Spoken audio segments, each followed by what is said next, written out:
Dear students, कैसे हैं आप सब। आज हम अपने लेक्चर में इंशाल्लाह टीचिंग एड्स को डिस्कस करेंगे। टीचिंग एड क्या है, इसकी इम्पोर्टेंस क्या है, इसकी नीड क्या है, कौन से एड्स जो हम अपनी टीचिंग वर्क में यूज़ करते हैं। सबसे पहले ये कि टीचिंग एड क्या है। We remember 20% of what we hear. देखें, कहते कि ये सेंसस के बारे में बताया कि कितने परसेंट हम किस से ज़्यादा लर्न करते हैं। यानी कि 20% हम बस सुनने से लर्न करते हैं। अगर तो बोल रहा हो ना, तो बोलने से आप जस्ट 20% लर्न कर सकते हैं। वी रिमेंबर 30% व्हाट वी सी, और 30% व्हाट वी सी जो हम देखते हैं उससे 30%। We remember 50% what we see and hear, यानी कि देखना और सुनना दोनों को। यानी कि एक तो आप सामने सिर्फ देख के लर्न कर रहे हैं, और 50% वो कि सामने देख भी रहे हैं। जैसे फॉर एग्जांपल डिस्प्ले कर दिया जाता है पावर पॉइंट्स के थ्रू, या वाइट बोर्ड पर लिख के आपको बताया जाता है, साथ साथ आपको पॉइंट्स को डिस्कस किया जा रहा है, तो उससे आप 50% करते हैं। वी रिमेंबर 90% व्हाट वी से एंड डू, यानी कि 90% होता है। देखिए, एक बात आप रिमाइंड कर लें कि जैसे आपने लेक्चर देखा, कुछ समझा, जब घर जाके आप उसकी प्रैक्टिस करेंगे, उसको लर्न करेंगे, तो जो बेनिफिट्स आपको वहाँ से मिलेंगे वो आपको लेक्चर कभी नहीं भूलेगा। यानी कि फॉर एग्जांपल कोई एक्टिविटी करवा ली गई आपसे क्लास में, तो एक्टिविटी के दौरान जो कुछ आपने लर्न किया वो नेवर एवर कभी नहीं भूलता। तो यानी कि 90% क्या है, आप से भी हैं, कह भी रहे हैं और कर भी रहे हैं। आई हियर आई फॉरगेट, मैंने सुना, कहा, आपने भूल गया। आई सी आई रिमेंबर, मैंने देखा, मैंने याद किया। आई डू आई अंडरस्टैंड, जब मैंने कोई प्रैक्टिकल चीज़ की। देखिए, जब तक आप किसी चीज़ को प्रैक्टिकल नहीं कर लेते ना, तो आपकी इतनी बेटर अंडरस्टैंडिंग नहीं डेवलप होती जितनी होगी। Teaching aids, basically teaching aids क्या है। Teaching aids are the tools that teacher use them in the classroom, such as flashcards, maps, cassettes and blackboards. यानी कि टीचिंग एड्स वो हैं, वो टूल्स हैं जिनके थ्रू जो टीचर है एक अपना लेक्चर डिलीवर करता है। डिफरेंट वो हो सकते हैं, एड्स डिफरेंट हो सकते हैं, वो डिफरेंट टूल्स हो सकते हैं। वो क्या हो सकते हैं, इसको हम आगे आगे डिस्कस करते जाएंगे। A teaching aid is a tool used by teacher to help learners improve reading and other skills. कहते हैं टीचिंग एड ऐसा टूल है, नो डाउट, जो रीडर की लर्नर की जो रीडिंग स्किल है उसको भी इम्प्रूव करता है, और बहुत सारी अदर स्किल्स को भी इम्प्रूव करता है। जैसे कि लेक्चर जो कह रहा है सामने उसको डिस्प्ले करके बच्चों को समझा भी रहा है, तो बच्चे उसको अंडरस्टैंड कर रहे हैं, उसको सुन रहे हैं, कोई एक्टिविटी करवा रहा है, बच्चों को इन्वॉल्व कर रहा है उनकी एक्टिविटी और सेल्फ कॉन्फिडेंस क्वेश्चन आंसरिंग के लिए। उनको उनके मतलब कि कह रहा है कि आप क्वेश्चनिंग करो, आंसरिंग करो, उसकी परमिशन उनको दे रहा है, तो उससे उनके अंदर कॉन्फिडेंस बिल्ड होगा। Illustrate reinforce a skill, facts or ideas, and reveal anxiety, fears or boredom, since many teaching aids are like games. कहते हैं कि बहुत सारी एंजाइटी भी हो सकती है, फियर, खौफ, इन तमाम चीज़ों से बेहतर हो के फियर नहीं होना चाहिए, कोई एंजाइटी नहीं चाहिए। आपने फील फ्री हो के जब किसी चीज़ को लर्न करेंगे, अंडरस्टैंड करेंगे, तो उसके जो रिजल्ट्स हैं वो बहुत ज़्यादा बेटर हैं। Categories of teaching aids, audio aids हैं, विजुअल एड्स हैं, एंड ऑडियो विजुअल एड्स है। यानी कि ऑडियो विजुअल दोनों भी हैं, एक जस्ट डिस्प्ले कर रहे हैं, एक आप देख के कर रहे हैं, और एक दोनों की सूरत में हो रहा है। ए बी एड्स, यानी कि imply anything by means of which learning process may be encouraged or carried on through the senses of hearing or the senses of sight। ये भी कहता है एवियर्ड्स, जब हम कोई भी इम्प्लाई करते हैं तो उसका मतलब ये है कि anything of the means of which learning process में भी, जिससे जो है लर्निंग प्रोसेस वो इनकरेज होता है। Are carried on through the senses of hearing और द सेंसेस ऑफ साइट। और इससे जो सुनने की क्षमता है वो भी ज़्यादा होती है और देखने की जो क्षमता है उसमें भी बहुत ज़्यादा बेहतर इंप्रूव होती है। Classification of audio visual ads क्या है, नॉन प्रोजेक्ट्स हैं, प्रोजेक्ट्स हैं। ऐसे पिक्चर्स हैं, charts, maps, graphs, posters, flash cards, posters, display boards, BB bulletin board, पेलिंग बोर्ड्स, मैजिक बोर्ड, थर्ड क्या डी एड्स हैं, ग्लोब्स हैं, मॉडल्स हैं, ऑब्जेक्ट्स हैं, फील्ड ट्रिप्स हैं, audio aids, radio, tape recorders है, लैंग्वेज है, लेबोरेटरीज है, एक्टिविटी एड्स कौन सी होती हैं, डिमॉन्स्ट्रेशन मेथड हो सकता है, ड्रामेटिक्स हो सकते हैं, एक्सपेरिमेंट्स हो सकते हैं, प्रोग्राम्स एंड इंस्ट्रक्शंस हो सकता है, प्रोजेक्ट्स क्या है, साइलेंट स्लाइड्स, फिल्म स्ट्रिप है, OHP है, साउंड फिल्म है। यानी कि प्रोजेक्ट बेस्ड जो हम प्रोजेक्ट है आजकल वो यूज ज़्यादा टेक्नोलॉजी पे बेस करते हैं और जो नॉन प्रोजेक्टेड है वो ज़्यादा टेक्नोलॉजी से बेस नहीं करते। इसमें आम रूटीन में आप जो अपने टीचिंग मेथड्स के दौरान यूज़ करते हैं वो यूज़ करते हैं। नीड्स एंड इम्पोर्टेंस क्या है, इडियट क्यों यूज़ करते हैं, इसकी क्यों ज़रूरत महसूस होती है और इसकी अहमियत क्या है। एक तो ये कि जो कुछ आप पढ़ा रहे हैं उसमें बहुत ज़्यादा क्लैरिटी आ जाती है। एड्स के थ्रू जब आप कोई चीज़ लिख के बोल के या चार्ट्स के थ्रू या मैप्स के थ्रू प्रोजेक्ट्स के थ्रू भी वट एवर जो भी आप अपने टीचिंग मेथड में यूज़ करें उससे जो आप पढ़ा रहे हैं उसमें बहुत ज़्यादा क्लैरिटी आ जाती है और जो कुछ आप कुछ बोल के उसको डिस्प्ले करके पढ़ाएंगे उससे स्टूडेंट की अटेंशन भी बढ़ जाती है और इंटरेस्ट भी गेन होती है। बेस्ट मोटिवेटर्स यानी कि जो टीचर है इस जो बेस्ट जो अपने स्टूडेंट को बहुत अच्छी तरीके से मोटिवेट कर सकता है। यूज़ ऑफ मैक्सिमम सेंसेस, इसमें जो मैक्सिमम सेंसेस है वो यूज़ कर सकता है इंसान। सेविंग टाइम यानी कि इसमें टाइम को भी सेव किया जा सकता है, एफर्ट को भी सेव किया जा सकता है। Fixing and recalling the knowledge, fixing यानी कि जो नॉलेज है वो रिकॉल होता है, उसको फिक्स भी किया जाता है और रिकॉल भी किया जा सकता है। मीटिंग द इंडिविजुअल्स डिफरेंसेस, जो इंडिविजुअल डिफरेंसेस डिफरेंट लोगों के जो देखें हर एक डाइवर्सिटी होती है किसी भी क्लास के अंदर, डाइवर्स कल्चर से बैकग्राउंड से लोग बच्चे ताल्लुक़ रखते हैं तो हर तरह के बच्चे को उनसे मिलने से पता चलता है कि इसका क्या बैकग्राउंड है, क्या है, क्या डाइवर्सिटी को बंदा अंडरस्टैंड करता है।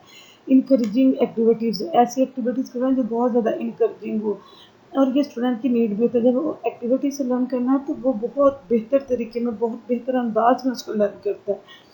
इंट्रोडक्टरी वैरायटी यानी कि जब आप किसी चीज़ को इंट्रोडक्शन करके आप पढ़ाते हैं तो उससे जो इंट्रोडक्टरी यानी कि वैरायटी जो है ना वो डिफरेंट वैराइटीज़ का आप यूज़ करते हैं, डिफरेंट स्लाइड्स पे शो करते हैं, मैप्स लेके आते हैं, चार्ट्स लेके आते हैं, मॉडल्स तैयार करते हैं तो उससे एक जो क्लास का एनवायरनमेंट है वो भी कलरफुल सा, इंटरेक्टिव सा, इंटरेस्टिंग होता है, बच्चे बड़े मोटिवेट होकर उसको लर्न करते हैं।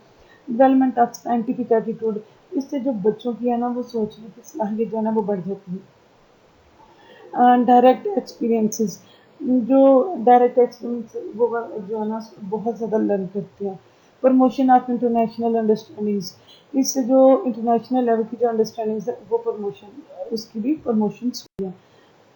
Principles of selections, effectiveness in use, यानी कि इसके क्या प्रिंसिपल्स हो सकते हैं जब आप कोई भी एरियर्स यूज़ करते हैं और उसकी इफेक्टिवनेस क्या हो सकती है।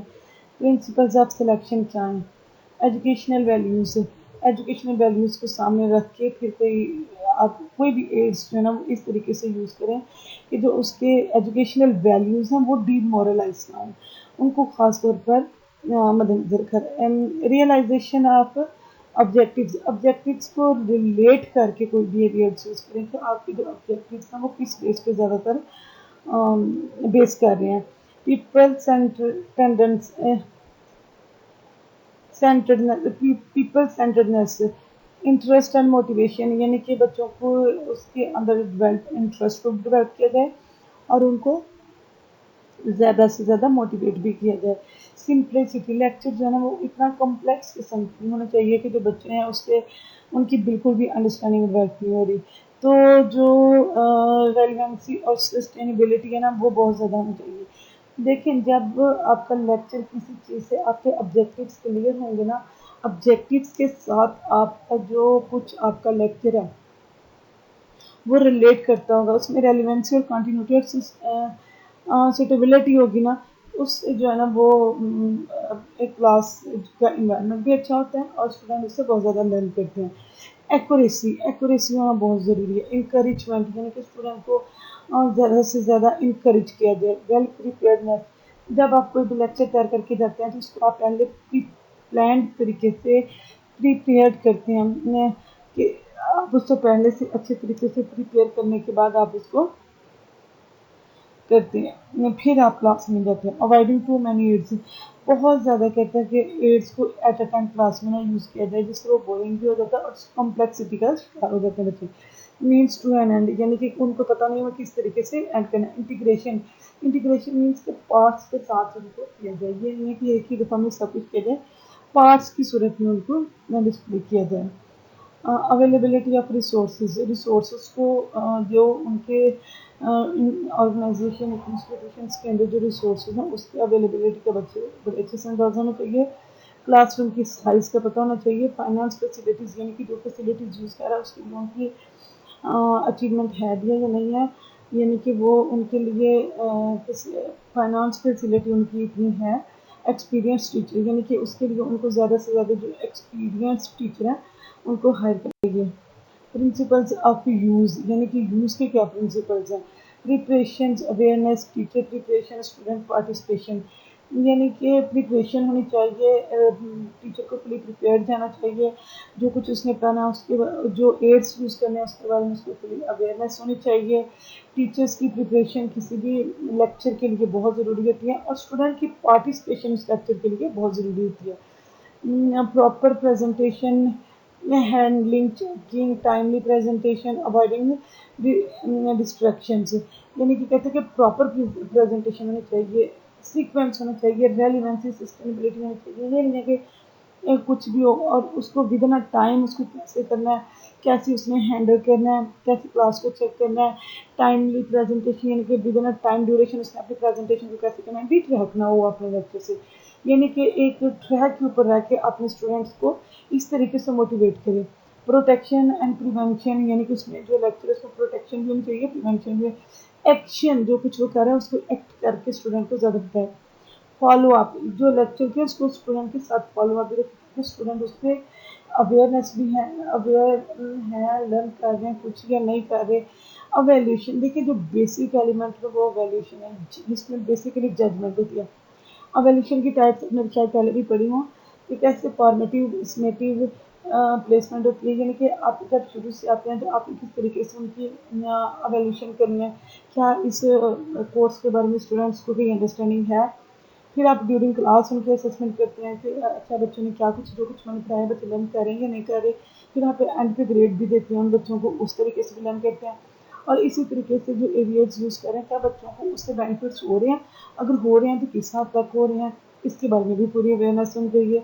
और टीचर को चाहिए कि वो उनको साथ साथ अपने बच्चों को अवेल्यूएट भी करें। जो जैसे कि आपने देखा नॉन प्रोजेक्ट्स में चॉक बोर्ड, देखें chalk board is a reusable writing surface on which text or drawings are made with chalk. Chalkboard are originally made of smooth, thin sheet of black or dark gray slate stones. ये देखिए जब आप black board पे किसी white चौक के साथ ही जिससे लिख सकते हैं आप उसको, यानी कि एक पॉइंट आपने बड़ी डिटेल्स के साथ स्टूडेंट के साथ डिस्कस किया, वो कंप्लीट हो गया, आप उसको रेस करने के बाद उससे दूसरा कर सकते हैं। जब आप किसी भी क्लास में अपना चॉक बोर्ड ज़्यादा यूज़ करते हैं तो उससे जो बच्चों की अंडरस्टैंडिंग है वो बहुत ज़्यादा डेवलप हो जाती है। यानी इंपॉर्टेंस ऑफ चॉक बोर्ड क्या है, क्लासरूम मैनेजमेंट बहुत ज़्यादा होनी चाहिए। टीचिंग यानी कि क्या है, cope with student of different learning abilities, student को डिफरेंट लर्निंग एबिलिटीज के साथ उसमें रिलेट किया जाता है। अफेक्टिव टीचिंग क्या, it is a natural slide, यानी कि नेचुरल वे में जो अपना टीचिंग का वो पढ़ाए। Flexibility enhance student comprehension skills, यानी कि फ्लेक्सिबिलिटी और स्टूडेंट की जो कॉम्प्रीहेंशन स्किल्स हैं उनको ज़्यादा से ज़्यादा इससे बिल्ड होती हैं। Control piece of learning, multipurpose teaching aids, इसमें तो मल्टीपर्पज़ टीचिंग एड्स ज़्यादा यूज़ होते हैं कि जो उसकी पीस ऑफ लर्निंग है उसको कंट्रोल करें।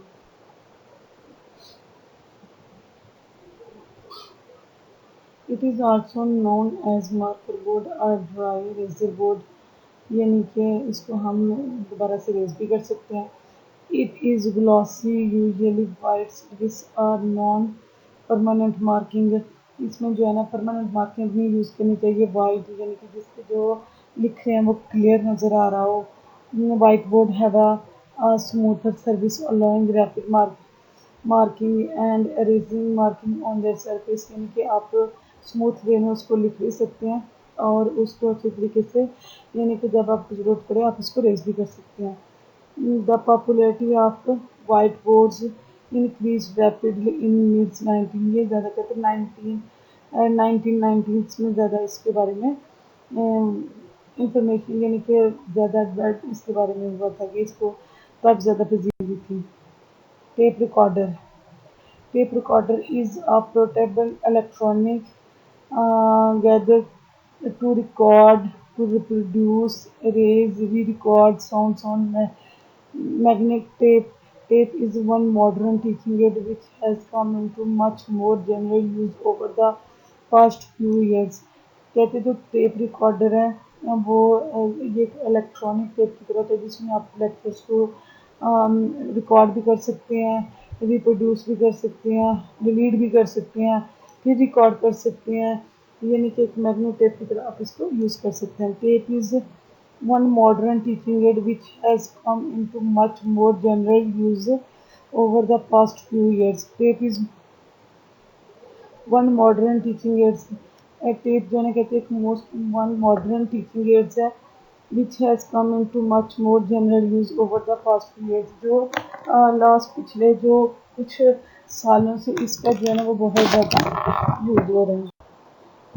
Chart. A chart is a useful way to present and display information or instructions. A chart is a useful way. एक चार्ट जो है एक ऐसा यूजफुल वे है, एक ऐसे प्रेजेंट करना डिस्प्ले करना इंफॉर्मेशन को। और चार्ट के थ्रू जैसे आप स्टूडेंट्स को किस तरीके से आप कोई भी एक सिचुएशन दे देते हैं, इंस्ट्रक्शन दे देते हैं, आप आज ये करके आएंगे। It can range in size from a large wall chart और in single piece of paper, यानी कि इसका साइज पर डिपेंड करता है कि किस तरीके से ये बहुत बड़ा भी हो सकता है और छोटा भी हो सकता है। ACC to either deal a chart is the visual symbol summarizing or comprising or contrasting or performing other helpful services or explain subject matters, यानी कि कहते हैं कि एक ऐसा एक विजुअल सिंबल है, समराइजिंग है, किसी भी चीज़ के बारे में आप किसी को हेल्प कर सकते हैं, ये हेल्पफुल कर सकते हैं, कैसे कोई सी भी सब्जेक्ट मैटर पे आप अपनी कोई चीज़ को एक्सप्लेन कर दें। Types of chart, picture chart है, यानी कि आप पिक्चर्स को डिस्प्ले कर सकते हैं। टाइम चार्ट है, टाइम चार्ट के आपने बता दिया, एक टाइम टेबल बना दिया, आपने कहा कि इस टाइम में ये करूँगा, इस टाइम में ये करूँगा, इस टाइम ये करूँगा, इस टाइम ये करूँगा, टाइम चार्ट की सूरत है। टेबल चार्ट है, यानी कि टेबल के ऊपर आपने अब बता दिया कि टाइम टेबल बना रहे हैं तो क्या करेंगे। ग्राफिक्स चार्ट्स है, फॉलो चार्ट्स है, ट्री चार्ट्स है, पाई चार्ट्स है, यानी कि ये डिफरेंट चार्ट्स हैं। कंप्यूटर के ऊपर भी ये बन जाते हैं, आप इसको हैंड के साथ भी बना सकते हैं, जिस तरीके से भी आप इसके अंदर इंफॉर्मेशन लेना चाहेंगे। फ्लैश कार्ड क्या है? Flash card are useful for drilling new letters words and other information. Flash card कहते हैं कि आजकल बहुत ज़्यादा यूज हो रही है नए लेटर्स में, वर्ड्स में, बहुत सारी और इंफॉर्मेशन के लिए भी। The normally use in the classroom, ये मोस्टली क्लासरूम में ज़्यादा यूज होती है, but can also be use more informally. Flash कहते हैं क्लासरूम के अलावा आप इसको इनफॉर्मली भी कहीं और भी यूज कर सकते हैं। A flashcard is a part of set of cards on which are written items to be studied. कहते फ्लैश कार्ड एक सेट ऑफ कार्ड्स की शॉर्ट फॉर्म में, तो जिसमें आप बहुत सारी अपनी जो रिटर्न फॉर्म में चीज़ें हैं उसको स्टडी कर सकते हैं फ्लैश कार्ड की सूरत में, यानी कि आप ये इलेक्ट्रिक एक्टिविटीज आप कुछ भी इसमें कर सकती हैं। Flash cards are sets of cards इसमें कहा जाता है printed with information to be studied such as definitions, formulas, letters, multiplication tables, prefixes, words, flashcard इस तरह से करके इसमें आप बहुत सारी चीज़ों की इंफॉर्मेशन को एट अ टाइम गेट कर सकती हैं. If there is an answer or solution to what appears on the front of the card, it is printed on the back so that the person showing the card can see if the learner answer is correct. Flip charts. Flip charts are useful in teaching situations where you need to teach numbers of people. जैसे कि जो इसमें आप जो different teaching add हैं, flip chart जो है ना डिफरेंट टीचिंग सिचुएशन में आप डिफरेंट तरीके से इसको यूज कर सकते हैं.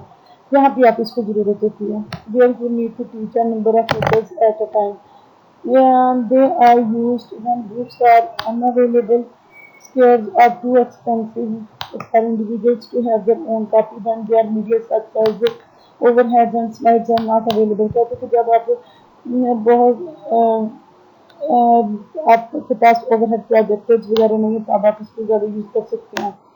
A flip chart is a collection of the large pages which are bound together at the top. यानी कि कहते हैं कि इसमें पेजेस की जो कलेक्शन है वो काफ़ी ज़्यादा हो जाती है. Flipped are brought up that they are used. A flip chart is bound together at the top in such a way that the pages can be easily turned on that like that.